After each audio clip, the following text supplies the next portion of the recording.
것이니라. 아멘.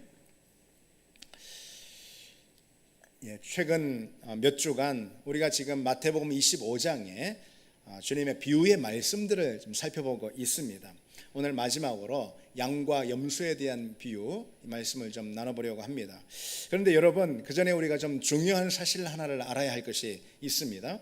이 마태복음 25장의 이 비유는요, 24장의 주님의 말씀과 아주 긴밀히 연관이 있다는 거 우리가 먼저 기억해 둘 필요가 있습니다. 마태복음 24장은 그러면 어떤 말씀일까? 한마디로 종말에 관한 말씀이에요. 종말의 징후에 대해서 주님께서 마태복음 24장에 쭉 말씀을 하시고, 그리고 결론적으로 그와 같이 마지막 때를 대비해서 모두 깨어있으라, 마지막 때를 대비해서 다 깨어있으라, 이것이 이제 주님의 마태복음 24장의 종말에 관한 말씀의 결론입니다. 그러면은 깨어있는 신앙은 어떤 신앙일까? 깨어있는 믿음의 모습은 무엇일까 궁금하지 않습니까? 그래서 주님은 이 25장에 그것을 비유로다가 설명해 주고 계신 겁니다. 깨어있는 성도들의 모습, 예를 들어서 그것은 열처녀 비유에서 주님 말씀해 주시듯이 준비하고 있는 것이, 늘 준비하고 있는 신앙이야말로 깨어있는 그리스도인의 모습이다, 이렇게 말씀해 주시는 거죠. 그리고 2달란트, 5달란트 받은 사람처럼 충성스럽게 하나님께 헌신하는, 주의 일에 헌신하는 그 모습이야말로 곧 깨어있는 신앙의 모습이다 라고 이렇게 말씀해 주시는 겁니다. 그리고 오늘 양과 염소의 비유에서는 무엇이 깨어있는 믿음이라고 말씀하시는 걸까요? 그래서 오늘 우리가 그 점을 쭉 나눠볼 텐데, 한마디로 말해서 심판을 믿는 신앙, 심판이 있을 것임을 믿고 그 심판에 대비하는 것, 이것이야말로 깨어있는 우리 그리스도인의 믿음이다 라고 말씀해 주시는 겁니다. 그래서 오늘 우리가 이 양과 염소 비유를 통해서 하나하나 우리 그리스도인의 깨어있는 모습이 무엇인가 좀 살펴볼 터인데요, 그 메시지가 많이 나오기 때문에 우리가 곧장 오늘 본문 말씀을 좀 나눠보겠습니다. 양과 염소 비유가 주는 메시지, 그것이 무엇일까? 그런데 첫 번째로 반드시 심판이 있다, 반드시 심판이 있다라는 그런 메시지입니다. 본문에 인자, 다시 말해서 예수 그리스도께서 보좌에 앉아 계신다라고 말씀하고 있는데, 이 보좌는 어떤 보좌일까요? 오늘 본문을 통해서 우리가 분명히 확인할 수 있듯이 심판의 보좌인 거죠. 심판하시는 보좌. 그래서 성경은 이 대목에서 우리에게 무엇을 분명히 말해주고 있는가? 심판이 있다라는 이 사실은 주지의 사실이다, 이 말씀이죠. 그래서 히브리서 9장에 우리가 잘 아는 대로 한 번 죽는 것은 사람에게 정해진 것이요 그 후에는 심판이 있으리라 라고 못 받고 있습니다. 특별히 성경은 역사의 끝에 모든 인류에 대한 하나님의 최후의 심판이 있다라는 걸 강조하고 있습니다. 요한계시록 20장이 그것을 우리에게 보여주는 대표적인 말씀이죠. 요한계시록 20장은 심판의 장면에 대해서 이렇게 묘사하고 있습니다. 또 내가 크고 흰 보좌와 그 위에 앉으신 이를 보니 땅과 하늘이 그 앞에서 피하여 간 데가 없더라, 그렇게 말씀하고 있습니다. 그러니까 지금 심판의 보좌 앞에 주님께서 앉아 계신다는 거죠. 우리가 재림하시는 다시 오실 예수님을 마주하는 자리가 어디냐? 바로 심판의 자리. 우리가 주님 다시 오실 때 주님을 보면 그 주님은 어디 계시냐? 심판의 보좌에 앉아 계신다라는 이 말씀이죠. 그리고 그 앞에 책이 놓여 있는데 그 책대로 심판을 받는다라는 것입니다. 어느 누구도 땅과 하늘 그 무엇도 그 심판 앞에서 피할 데가 없습니다. 책에 기록된 대로 심판을 받는데 누구든지 생명책에 기록되지 못한 자는 불못에 던져지리라 라고 말씀하고 있어요. 여러분, 그래서 우리는 우리 인생의 자리에서 결코 바로 그 심판의 자리를 한순간도 잊어서는 안 됩니다. 그 심판은 그 누구라 하더라도 회피할 수도 저항할 수도 없습니다. 그 누가 되든 맞이하게 될 자리가 바로 이 심판의 자리라는 거죠. 우리는 그 자리를 그래서 늘 염두에 두고 살아야 합니다. 우리는 인생 가운데 우리 시선이 딱 두 군데만 머물면 됩니다. 바로 그 심판의 자리, 그리고 또 하나는 그 심판을 준비하는 현재 내 삶의 자리, 현재의 내 자리와 심판의 자리, 딱 그 두 가지만 우리 시선을 고정해 두면 됩니다. 인생에서 우리가 여러분 스스로 생각할 때 아무리 만족스러운 행복한 인생을 산다 하더라도 심판의 자리에서 영원한 형벌, 이렇게 우리에게 판결이 난다면 여러분 그건 상상하기도 싫은 일 아니겠습니까? 그 자리야말로 모든 운명을 결정짓는 자리입니다. 영원한 운명을 결정짓는 자리죠. 그래서 우리는 여러분 여기서 잠시 행복한 우리의 삶을 즐기는 것보다 여러분 행복하시길 바랍니다. 그러나 그보다 더 중요한 것은 우리 인생을 오직 그 심판의 자리에서의 승리, 그것을 향해 우리 인생을 늘 준비하고 우리 인생을 그것을 위해서 사용해야 한다는 이 사실이죠.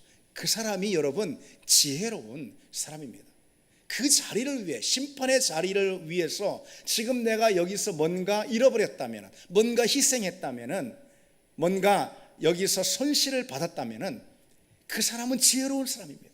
그 사람은 복된 사람입니다.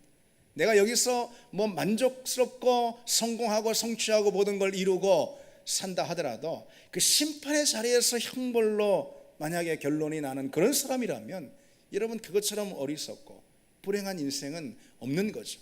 누가 그것을 단정할 수가 있겠습니까? 나는 그러지 않으리라 누가 그것을 예단할 수가 있겠습니까? 심판에 대한 믿음은 참 중요합니다. 심판이 있다. 이 심판에 대한 믿음이 중요한 이유가 있는데 그것이 무엇일까요? 먼저는 심판이 있다라는 이 믿음은요, 우리로 하여금 의로움과 선을 긍정하게 만듭니다. 우리 인생에서 의로운 삶을 내가 살아야 하고 내가 하나님 부탁하시는 선행을 해야 한다라는 어느 자리에서든 억울해도 손해봐도 그 의로움과 선은 내가 행해야 할 일이다라는 그런 의로움과 선에 대한 긍정을 갖게 만듭니다. 반대로 심판이 없다면요, 선과 의는 우리 인생에서 무시당하게 될 겁니다. 그 사람 뭐 법 없이 사는 사람이야? 아닙니다. 우리 인생은 본질적으로 우리 본성적으로 타락한 본성을 다 가지고 있기 때문에 그것이 설령 죄 짓는 일이라 하더라도 내게 유익하면은 우리는 죄 짓는 길을 갑니다. 죄를 심지어 탐하기도 합니다. 그래서 심판이 없다면은 선과 의라는 것은 그런 순간 늘 무시당할 수밖에 없는 것이죠. 그렇지 않겠습니까? 심판에 대한 믿음이야말로 우리를 하나님의 말씀 앞에 강하게 붙들어 맨다라는 거죠. 어느 자리 어느 형편에 있어서도 난 주님 말씀에 순종해야 된다, 그런 확신을 갖게 하는 것, 이것은 심판에 대한 믿음일 수가 있습니다. 심판에 대한 믿음은 우리를 순종의 자리로 강하게 이끕니다. 심판이 있는데 감히 여러분 어떻게 함부로 하나님 말씀 가벼이 여길 수가 있고 거역할 수가 있고 성도로서 마땅히 해야 될 그 일에 대해서 심판이 있는데 어찌 함부로 그것을 버릴 수가 있겠습니까? 그렇지 않습니까? 어떻게 우리가 불의를 마음대로 저지를 수가 있겠습니까? 심판이 기다리고 있는데. 그게 바로 심판을 믿는 믿음의 중요성입니다. 심판을 믿는 것이 왜 중요할까요? 그것은 또 다른 편에서 보자면은 내 모든 상처와 고통과 아픔이 결국은 신원을 받을 것이다 라는 이런 확신을 우리로 하여금 갖게 합니다. 그래서 심판을 믿는 성도는 그래서요, 불의한 일을 당해도 애매한 고통을 당해도요 억울해하지 않고 하나님의 심판의 모든 것을 맡기고 그로 인한 마음의 평강을 갖게 될 수 있습니다. 그래서 한 시편 기자는 시편 72편에 불의한 사람의 형통을 보고 이렇게 하소연하는 대목이 있습니다.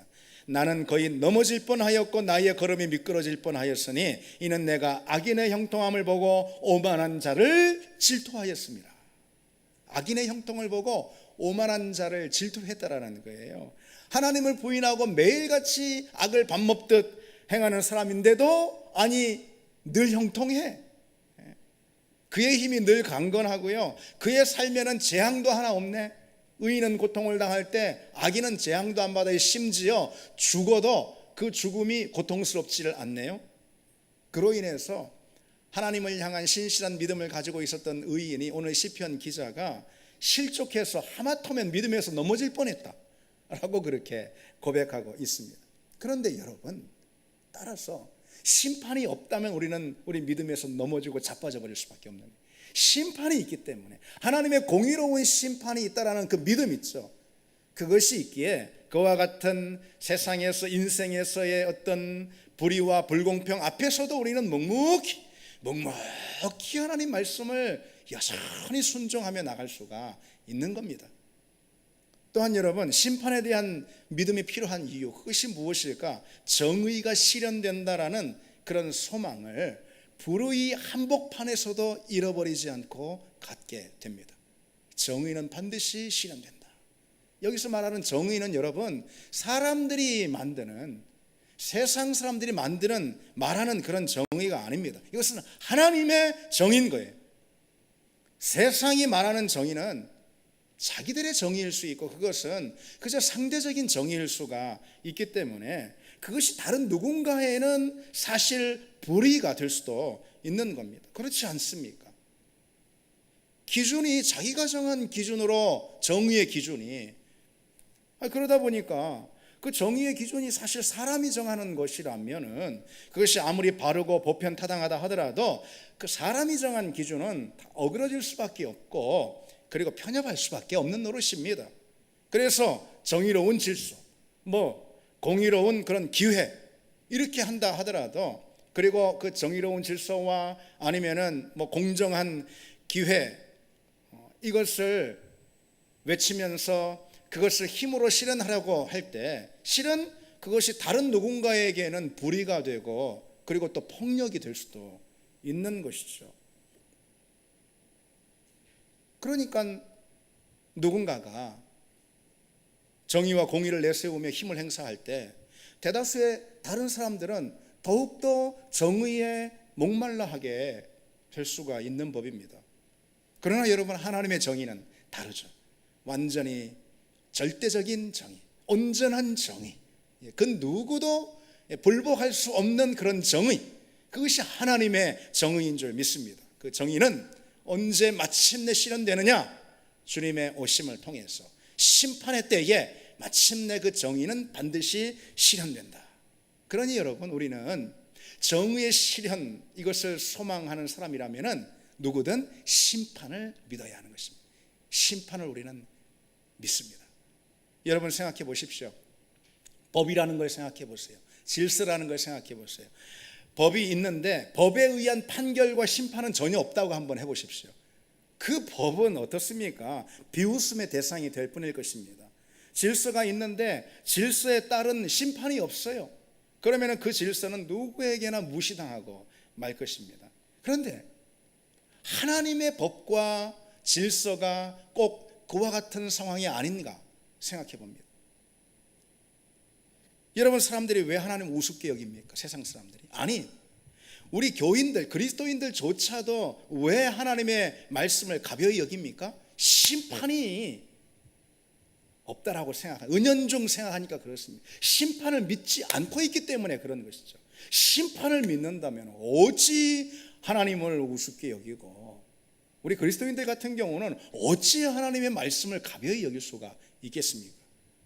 요한계시록 19장에 그의 심판은 참되고 의로우신지라 그랬습니다. 하나님의 정의, 그 정의 안에 이루어지는 그 심판이 사실은 정의를 드러나게 될 터인데, 그 심판은 참되고 의롭다라고 선언하고 있습니다. 그리스도의 심판은 참되고 의로우십니다. 따라서 여러분 생각해 보십시오. 그 참되고 의로운 심판이 없는 것은 오히려 거짓되고 불의한 일일 것입니다. 그렇잖아요. 하나님의 심판은 참되고 의로우니까 심판이 없다라면은 그거야말로 그것처럼 불의하고 거짓된 일도 없고, 더 나아가서 심판을 믿지 않는 믿음처럼 거짓되고 불의한 믿음은 없는 것입니다. 그렇지 않겠습니까? 그래서 심판을 믿는 믿음이 온전하고 바른 믿음이죠. 우리는 심판을 믿습니다. 그래서 늘 우리 사도들의 신앙 고백을 쫓아서 저리로서 산 자와 죽은 자를 그리스도께서 심판하러 오시랴 고백합니다. 심판을 믿는 우리가 되기를 원합니다. 둘째로 오늘 본문의 메시지가 무엇일까요? 그것은 그 심판의 결과 영생과 영벌로 나뉜다라는 메시지가 오늘 본문의 메시지입니다. 양과 염소 사이에 여러분 중간은 없습니다. 오늘 보십시오. 중간이 없습니다. 심판의 결과 중간지대는 없다라는 것이 성경의 일관된 가르침입니다. 본문에도 그 사실이 강조되고 있습니다. 오로지 구원받는 자 그리고 버림받는 자 그 두 진영 외엔 없습니다. 중간이 없어요. 그래서 유명한 설교자 찰스 스펄전 같은 경우는 오늘 본문을 중심으로 설교를 하면서 이렇게 강조합니다. 양들 사이에 염소 한 마리도 남지 않을 것이며 염소들과 함께 있는 양 한 마리도 볼 수 없을 것이다. 맞습니다. 오늘 비유의 말씀 마지막에 주님께서 뭐라고 하시죠? 그들은 영벌에 들어가리라. 영벌에 처해지리라. 이 영원한 형벌에 처해진 사람들의 운명, 그것은 곧 지옥을 의미하는 것이죠. 지옥은 무엇이냐? 주님으로부터의 영원한 배제, 이것이 지옥을 설명하는 가장 중요한 설명일 수가 있습니다. 그래서 주님께서 오늘 41절에도 뭐라고 말씀하시죠? 저주를 받은 자들아 나를 떠나라. 나를 떠나라. 지옥은 하나님과의 완전한 분리를 의미하는 것입니다. 그래서 이 지옥은 마귀와 그의 사자들을 위해서 예비된 그런 곳인데, 이 영벌의 심판을 받은 자들도 마귀와 그의 사자들을 위해서 예비된 그 자리로, 다시 말해 영원한 불의 심판의 자리로 들어가는 거죠. 또 우리는 여러분 지금 말씀을 나누고 있듯이 이 영벌이나 영원한 형벌 아니면은 지옥에 관한 이 말씀에 좀 불편해질 수도 있습니다. 그러나 이 말씀이야말로, 지옥에 관한 말씀이야말로 주님께서 가장 관심을 가지시고 복음서에서 가장 주되게 주님께서 가르치시는 말씀의 주제라는 이 사실을 우리가 기억해야 합니다. 가만 보면은 그럼에도 불구하고 지옥에 대한 두려움이 없어요. 사람들에게, 그리고 우리에게 지옥에 대한 두려움 별로 없어요. 그것은 구원의 확신을 갖고 있기 때문에 그래서 그럴 수도 있겠지만, 지옥에 대한 두려움이 없다라는 것은 한편 이런 측면도 있을 겁니다. 지옥이 없다라고 은연중 믿는 그런 태도 말이죠. 사람들이 그렇게 갈 지옥이라는 거, 심지어 더더군다나 내가 그 지옥에 갈 거다, 그런 생각 거의 안 하는 거예요. 그냥 막연하게 지옥 하면 그냥 막연한 교리처럼 생각을 합니다. 어떤 사람들은 하나님의 선하신 성품에 비추어 볼 때 그 하나님이 그처럼 끔찍한 지옥을 만드실 리 없다, 그렇게 주장하기도 합니다. 그런데 여러분, 이게 얼마나 우스운 건지 아십니까? 하나님의 선하신 성품을 자기가 정하고 있어요. 아니, 하나님의 선하신 성품이라고 말할 때 하나님의 선하심이 어떤 선하심인지는 하나님이 판단하실 문제인 거예요. 그렇지 않습니까? 하나님, 이런 것이 선하니까 이런 대로 하세요? 그건 아니지 않습니까? 하나님의 선하심이 무엇인지 어떻게 드러나는지는 하나님이 판단하실 문제이고, 그러나 성경은 영원한 형벌이 있다고 줄곧 우리에게 가르쳐주고 있습니다. 지옥은 반드시 있으며 그것의 결과는 상상할 수 없을 정도로 여러분 끔찍합니다. 우리가 지옥을 미래에 있어요.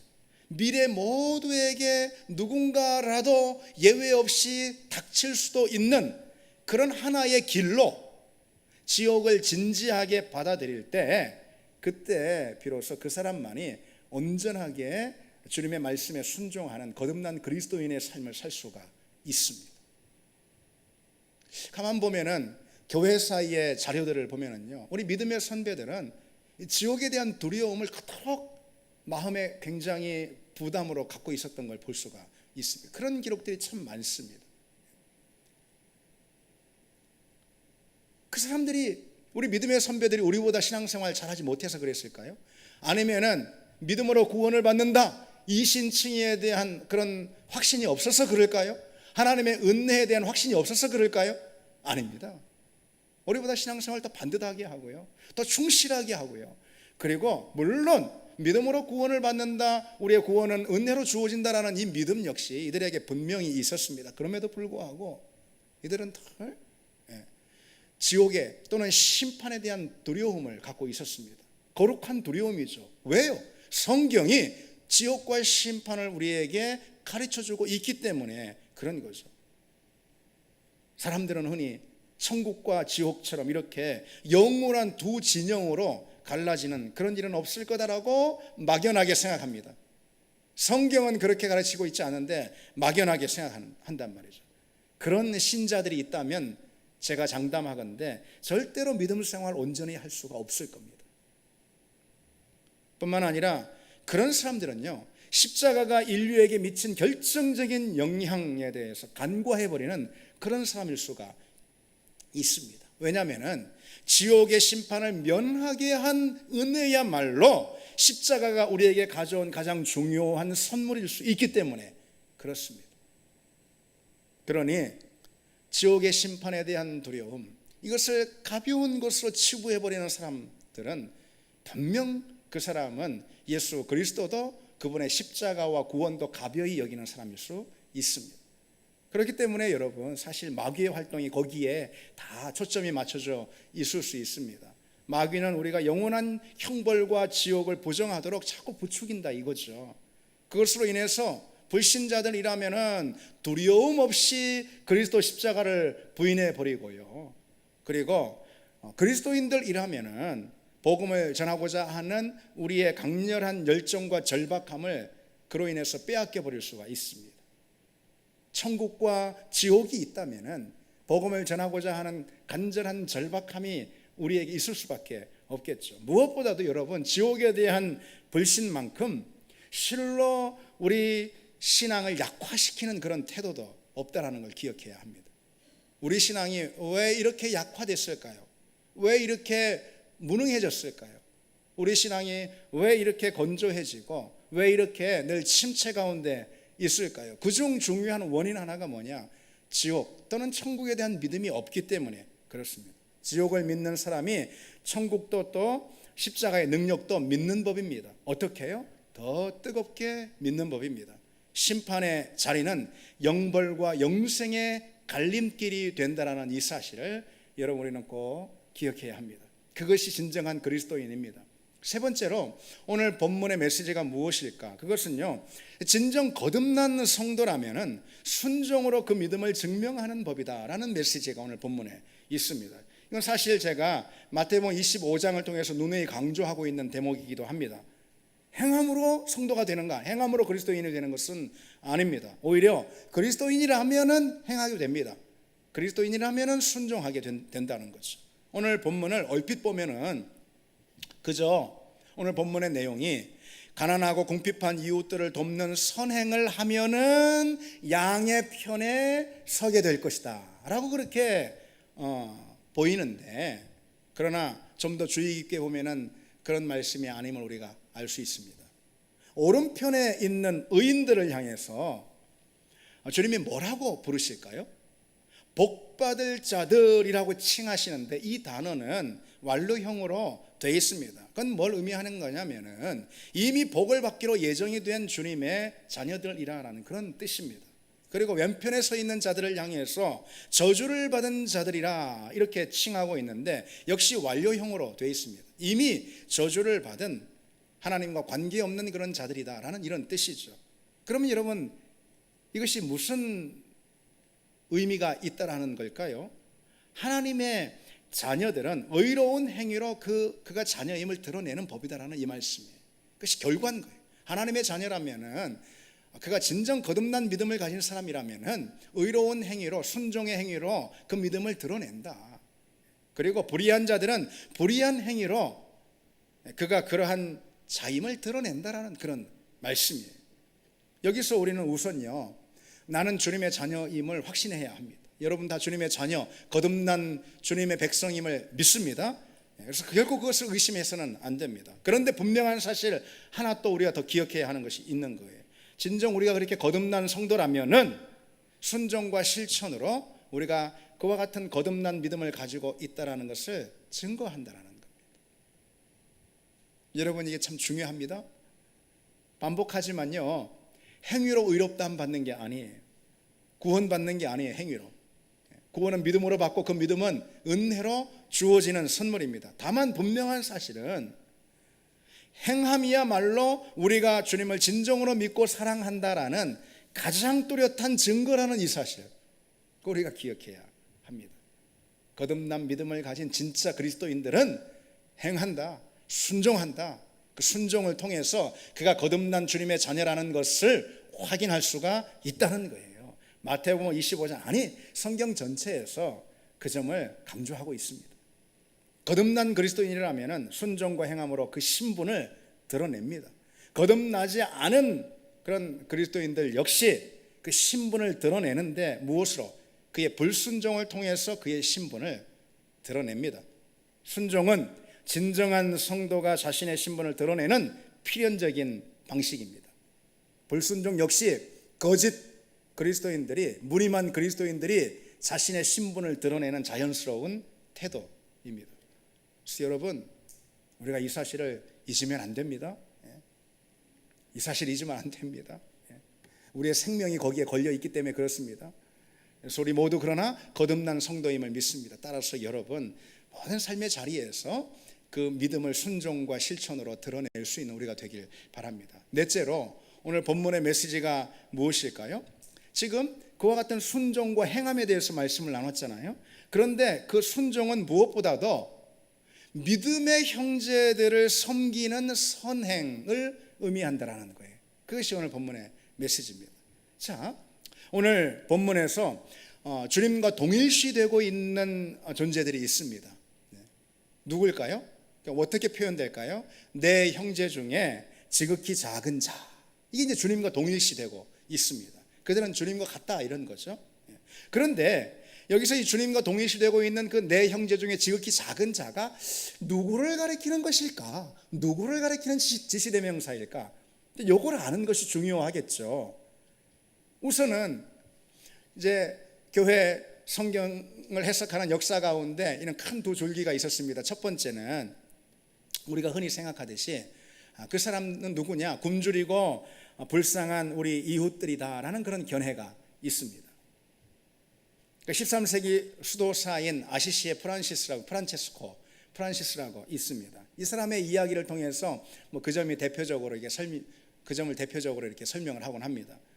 프란시스가 회심하기 전에는 굉장히 부유하고 그런데 좀 거만한 그런 사람이었다라는 거예요. 불쌍한 사람 쳐다도 안 보는. 그런데 이제 하루는 말을 타고 가는데 갑자기 뭔가에 저기 이제 말을 타고 가는데 문둥병 환자가 있는 거예요. 그런데 뭔가 그 마음이 갑자기 막 이끌리듯이 그런 이제 마음이 생겼고, 그래서 마을에서 내려가지고 그래서 그 문둥병 환자에 다가가 손을 내밀었다라는 거예요. 그런데 손을 내밀며 그 얼굴을 보니 그 얼굴이 예수님의 얼굴이었다. 그런 이야기입니다.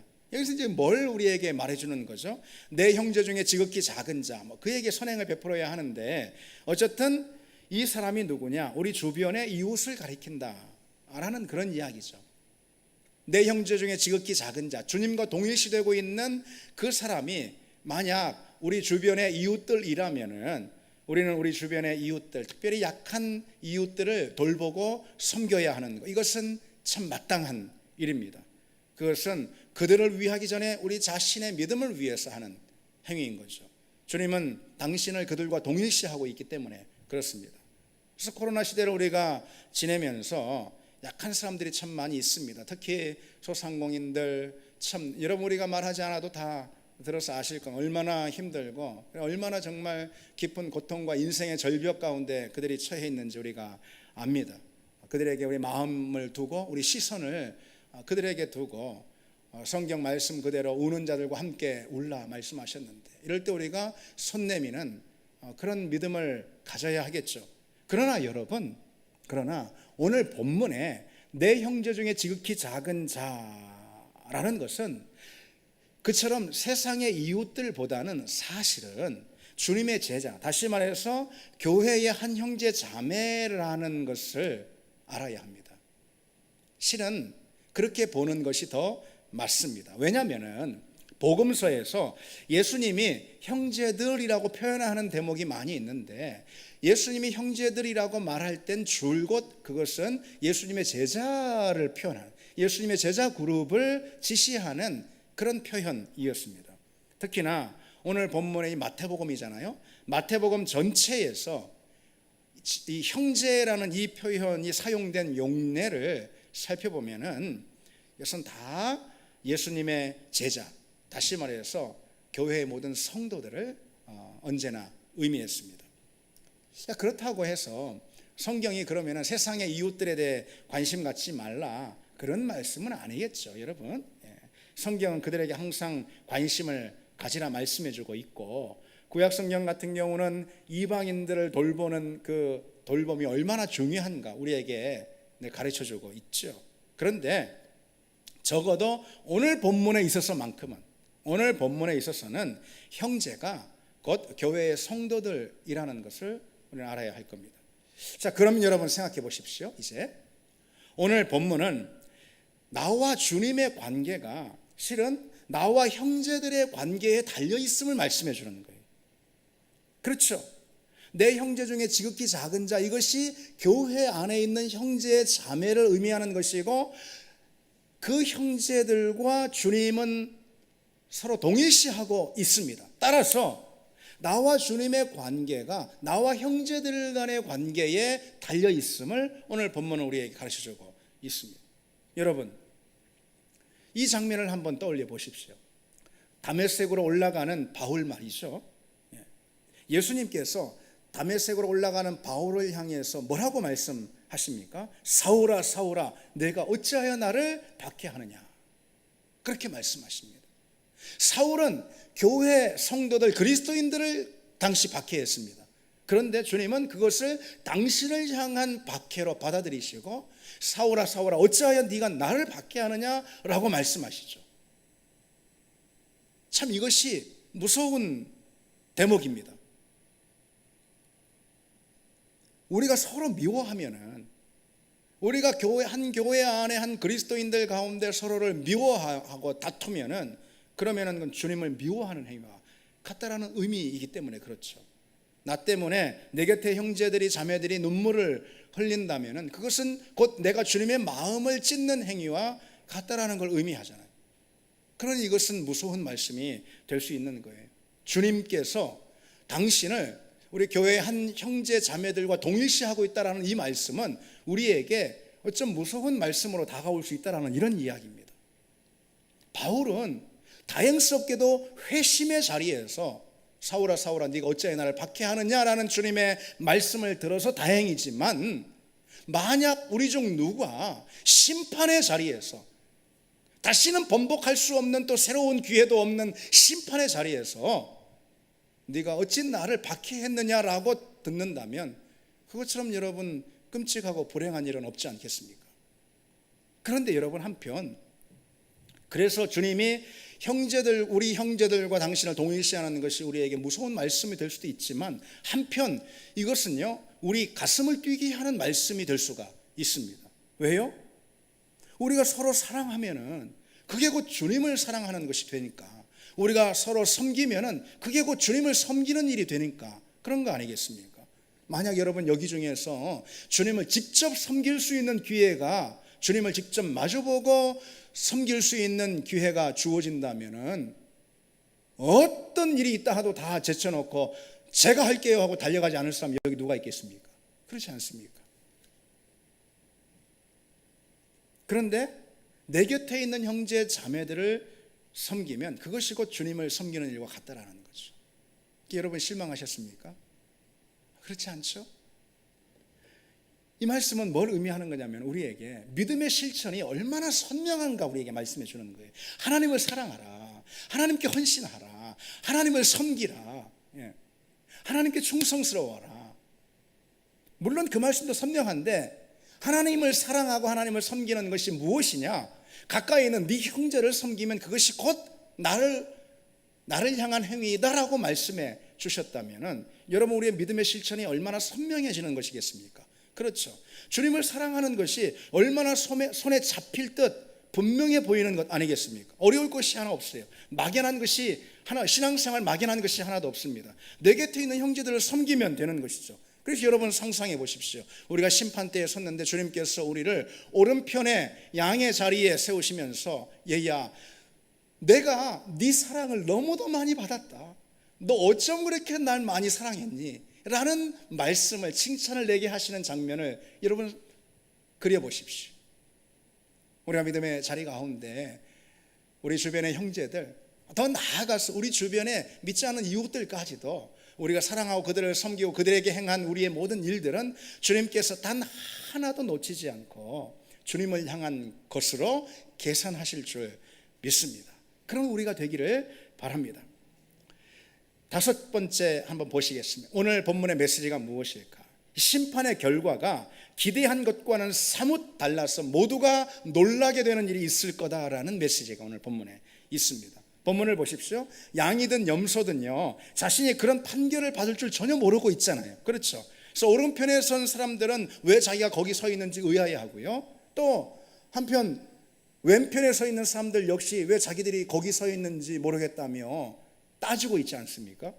그래서 이 말씀은 심판의 때에 우리 생각과는 사뭇 다른 반전이 있을 거라는 사실을 우리에게 보여줍니다. 심판의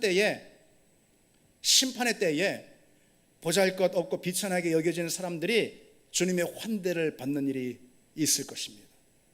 스스로 너무 부족하다고 여기는 사람들이 주님의 칭찬을 받을 수 있을 거라는 거죠. 반면에 대단히 칭송을 받고 존귀한 존재로 그렇게 여겨졌던 그런 사람들이 실은 주님의 외면을 당하는 반전을 맞을 수도 있다는 말씀 아니겠어요? 스스로 만족해하고 이 정도 신앙이면 괜찮아 라고 그렇게 여긴 존재들, 그런 사람들이 주님의 책망을 듣는 일이 있을 수 있다는 얘기겠죠. 유명했던 사람들이 왼편에 서고 유명한 믿음의 사람들, 무명의 그리스도인들이 오른편에 서는 일이 있을 수가 있다는 말씀이죠. 개인적으로 적용해 볼 수도 있습니다. 스스로 내가 막 높아져 가지고선 하나님이 엄청나게 큰일 하는 것처럼 생각하는 그 사람 하나님께서 내가 널 모른다라는 말씀 들을 수도 있을 겁니다. 그러나 같은 나라 하더라도요, 여러분 내게 적용해 보자면, 우리 스스로에게 적용해 보자면은, 내가 정말 나 자신을 낮추고 그리고 내가 너무 모자란 것 같고 하는 그런 때에 있다 하더라도 주님께서 네가 날 사랑하는 줄 내가 안다라고 말씀하실 수가 있는 겁니다. 무엇보다도 오늘 본문 말씀을 통해서 우리가 심판의 자리에서 보게 될 정말 강력한 어떤 반전이라고 할까요? 그건 뭐냐면은, 그 날에는 성도로 여겨진 사람들 중 많은 사람들이 실은 그렇지 않다라는 그 사실이 드러날 수도 있습니다. 그 날에는 구원받은 사람으로 여겨진 많은 사람들 가운데 실은 그렇지 않은 자들이 드러나게 된다. 하나님께서 밝히 드러내실 겁니다. 여러분, 저는 설교자로서 말씀을 연구하고 묵상하면서 여러분들에게 전할 걸 다 전했습니다. 여러분들이 하시면 됩니다. 저도 하고 들은 그대로. 구원은 그냥 천국행 티켓을 받는 그런 게 아니라 이 말씀입니다.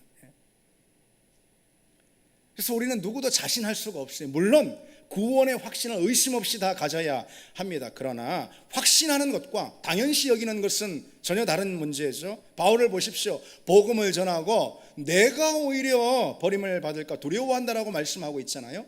그리고 성경은 그런즉 선줄로 생각하는 자는 넘어질까 조심하라고 경고하고 있습니다. 그래서 바리새인들 같은 경우를 여러분 복음서에서 한번 보십시오. 자기들은 절대로 지옥에 갈 사람 아니라고 그렇게 여겼습니다.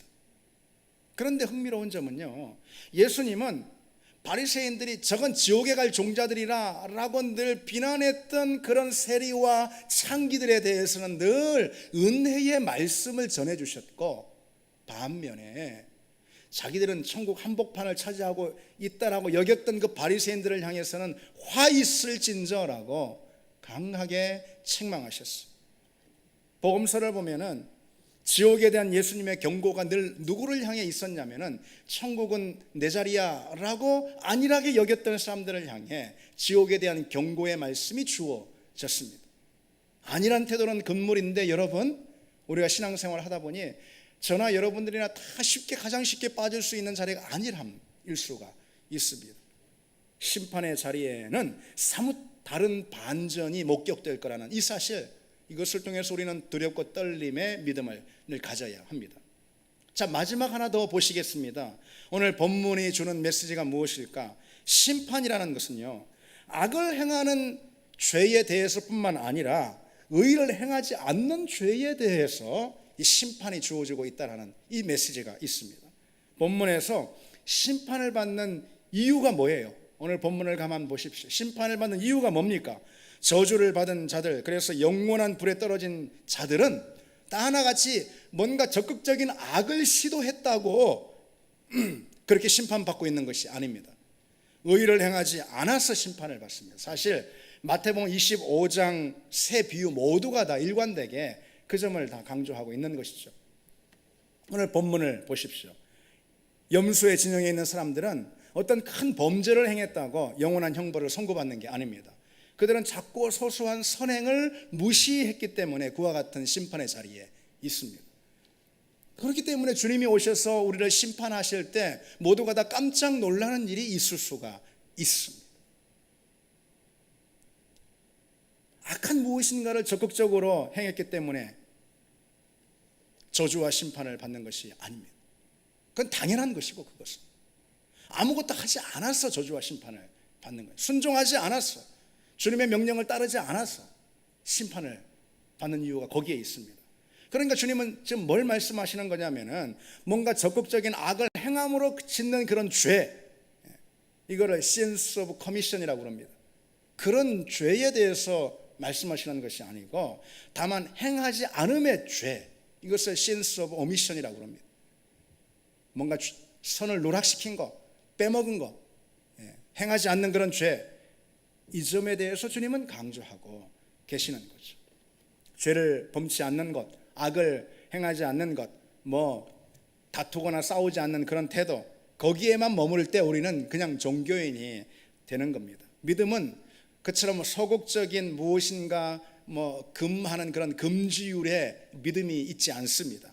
적극적으로 뭔가 행하는 실천이 바로 믿음의 내용이라는 거죠. 따라서 우리가 범한 잘못에 대한 심판을 내가 받으리라 라고 생각하는 그 사람은 실은 심판 자리에 가서 내가 행한 어떤 악행 때문에 책망을 듣는 게 아니고 내가 행하지 않은 하나님이 내게 맡기신 선들, 맡기신 의로운 일들, 맡기신 일, 그것을 하지 않았으므로 우리는 심판을 받게 또는 하나님의 책망을 받게 될 것입니다. 그래서 여러분, 내가 잘못한 게 뭐 있나, 이것만 금지 규율에만 신경을 쓰는 그런 사람은 믿는 자가 아니고 도덕주의자인 것입니다. 우리 믿음은 내가 선한 일을 얼마나 치열하게, 내가 의로운 일을 얼마나 열정적으로 행했는가로 우리 믿음은 증거됩니다. 그런데 여기서 한 가지 생각해 볼 점은 있습니다. 그와 같은 믿음에 대한 증거, 그러니까 믿음이라는 것은 내가 선한 일을 얼마나 적극적으로 행했는가를 말한다라고 그랬는데, 여기서 말하는 선한 일이라는 것은 대단하고 엄청나고 자기 몸을 부서뜨리게 줘서라도 하는 그런 걸 꼭 의미하는 것은 아닙니다. 나라라도 구하는 거, 그런 거 말하는 게 아닙니다. 아주 작은 실천들 말하는 거. 오늘 본문을 보세요. 그렇잖아요. 아주 작은 자를 향한 작은 실천들, 형제 중 작은 사람들을 향한 사소해 보이는 그런 섬김의 행위들, 그거를 말하는 거죠. 그들과 함께 빵을 나누고 그들의 목마름에 응답하고 그들의 고통에 반응할 줄 알고 그들을 환대하고 그들을 돌보고 섬기는 그런 소소하고 작은 행위들, 주님은 그것이 우리 믿음의 자리에서 얼마나 누락됐는지를 보신다라는 거죠. 그것을 행하는 우리가 되기를 바랍니다. 여러분, 이제 말씀을 맺겠습니다. 여러분, 우리는 심판을 믿습니다. 심판의 결과 영생과 영벌로 나뉜다라는 사실 또한 믿습니다. 그런데 영생을 얻는 믿음이라는 것은 진정 거듭난 믿음이고, 그 믿음은 행위를 통해서 특별히 우리 형제 자매들 그리고 우리 주변의 이웃들을 섬기는 믿음의 행위들을 통해서 우리 믿음이 증거된다라는 이 사실을 오늘 꼭 기억하길 바랍니다. 우리 같이 찬양하시겠습니다.